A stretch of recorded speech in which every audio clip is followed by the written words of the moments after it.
नातेसंबंधावर MPSC CSAT मध्ये प्रश्न विचारले जातात. त्यातला हा प्रश्न बघा, सरिता ही सोमेशच्या आईच्या नातवाची पत्नी आहे. प्रत्येक नात्यामध्ये जे नाव दिलेलं असतं ते लिहून घ्यायचं. पहिले त्यांनी दिले बघा सरिता, आपण सरिता इथे लिहून घेतलं. सोमेशच्या आईच्या, आता सोमेश इथे लिहिलंय आणि ही सोमेशची आई झाली, सोमेशची मदर. नातवाची पत्नी आहे आणि आईचा जो नातू आहे ना त्याची पत्नी कोण आहे, सरिता.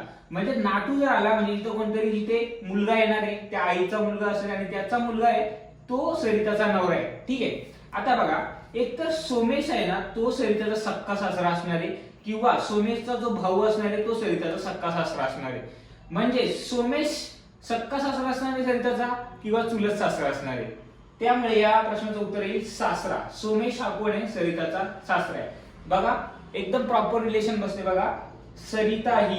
सरिता सोमेशच्या आईच्या मुलाची नातवाची पत्नी आहे.